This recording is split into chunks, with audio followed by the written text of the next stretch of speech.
everybody. This recording is for the Ilui Nishmat of Shlomo ben Rivka. Today we want to talk about a point in last week's Parsha. In the Parsha Ba'alotcha, we see a very strange thing, at least in our eyes. The Gemara says that there's two Pesukim in last week's Parsha that don't belong where they are in the Torah. But if God told Moshe to put it where it is, he had a very good reason for it. Gemara tells us that the Pesukim, those two Pesukim are put between one thing that was bad and the other one that's bad.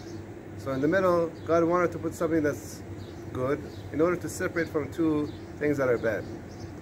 So when we look at the Pesukim that come afterwards, we understand why it was bad. Because it says the Jewish people start complaining about their situation in the desert. They were complaining about different things.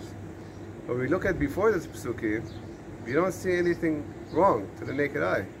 It just says that the Am Yisrael, they were at the foot of the mountain of Sinai when they got the Torah. They were there for a year. And then God himself told them that it's time to pack up and leave. So they packed up and left. What's wrong with that? What's the bad thing that the Chazal are talking about, our sages? So this is something that's expanded upon, but Rabbi Aviva Miller says in last week's pamphlet that it was actually the fact that they got up, although they were told that by God to get up and leave, they got up and left and ran away, like little school children, the Gemara says. God, although he gave the command to leave, but he was expecting a little foot dragging. Why are you getting up like school children that finished 3 o'clock, 5 o'clock, and they run away from school? On the other hand, we see when they were coming out of Egypt by the Sea of Reeds, Yam Suf, when the Egyptians got drowned, there was so much gold that the Jewish people were taking because it was all the gold that was left that they worked for so hard all these years, and they were picking up the gold until Moshe Rabbeinu, it says the pasuk over there that he had to drag him at the time that it's time to leave.